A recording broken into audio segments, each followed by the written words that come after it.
Hello students, today in this video we will start from the topic causes for the rise of assertive nationalism. So open your history civics textbook page number 48. The main causes which led to the growth of assertive nationalism are: number 1, recognition of the true nature of the British rule. Recognition means to recognize, to come to know. The efforts made by the early nationalist leaders through their writings, agitation and petitions to the British government exposed the true character of the British rule in India. It was felt, underline now, that the British rule was responsible for the economic ruin of India and her growing poverty. So when the early nationalists, they followed the path of peace and they were continuously requesting, sending petitions to the British government, what happened? Those writings, those petitions exposed the true nature, character of the British rule.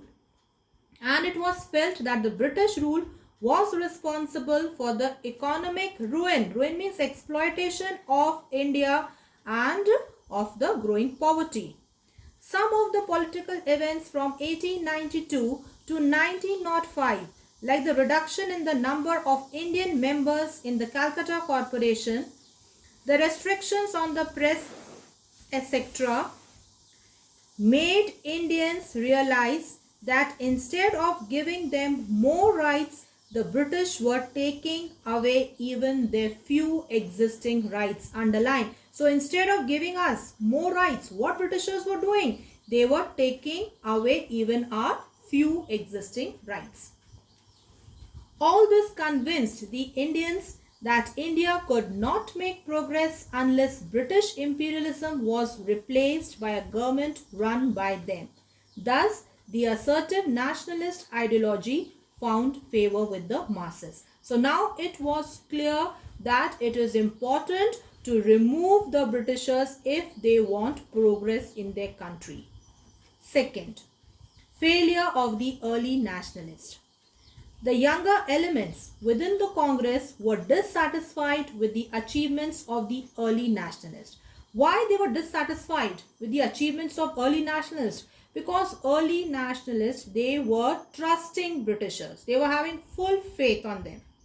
They strongly criticized the methods of peaceful constitutional agitation. Underline. So, this new group criticized was against the methods of peaceful constitutional agitation. Underline. The assertive nationalists advocated the adoption of European revolutionary methods to meet British imperialism, and according to them they should follow European revolutionary method, means path of violence, to meet British imperialism. Meet here means to face British rule. The early nationalists were loyal to the crown and their political objective was to improve their chances of getting seats in the central provincial legislatures or judicial services. The assertive nationalists accused the early nationalists of limiting their activities to the middle class of the society. The failure of the early nationalists to get something substantial from the British government led to the demand for more vigorous political action using a radical approach. So now they thought they should follow the path of violence. Number 3, worsening economic conditions. The evil economic consequences of foreign rule was exposed towards the end of the 19th century when there were famines, which ravaged India from 1896 to 1900 and took a toll of over 90 lakhs lives. Now, ravaged means severely damaged. So, famines were there in India from 1896 to 1900. And what happened? Nearly 90 lakhs people, they died. The government did nothing to help the people. Which government? British government. On the other hand, it spent a huge amount of money on the Silver Jubilee celebrations of Queen Victoria's accession to the throne. These events revealed to the Indians their plight of utter helplessness. They attributed all this to anti-national policies followed by the British government, the worsening economic condition of the people, and the unjust and repressive policies of the British provided a congenial atmosphere for the growth of assertive nationalism. So underline last two lines. Unjust and repressive policies of the British provided a congenial means good, atmosphere for the growth of assertive nationalism. Number 4, growing consciousness among Indians.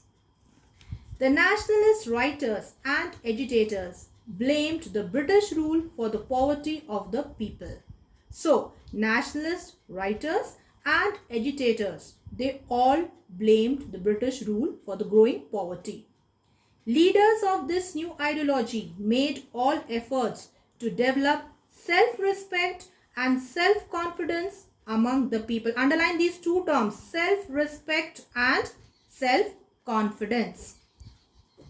Assertive nationalist leaders like Aurobindo Ghosh, Bal Gangadhar Tilak, Lala Lajpat Rai and Bipin Chandra Pal asked the nationalists to rely on the abilities of the Indians. Bipin Chandra Pal reminded the people self-help and self-sacrifice is the real force in the field of nationalism. So self-help and self-sacrifice is actually what? Real force in the field of nationalism. Fifth point, need for mass action. The assertive nationalist leaders taught the people that the remedy to their sad condition lay in their own hands. Underline, remedy. Where was the remedy? In their own hands. To rely on themselves, to trust themselves instead of trusting Britishers. This belief in self-effort created an urge for extending the national movement to the masses. Swami Vivekananda said, "The only hope of India is from the masses." Underline, the only hope of India is from the masses. The upper classes are physically and morally dead. Thus, there was the realization that only the masses could make the immense sacrifices needed to win freedom. If all will unite, if all the Indians will come together, then definitely they will attain freedom. Now, I wind up for today. Thank you. Stay home, stay safe.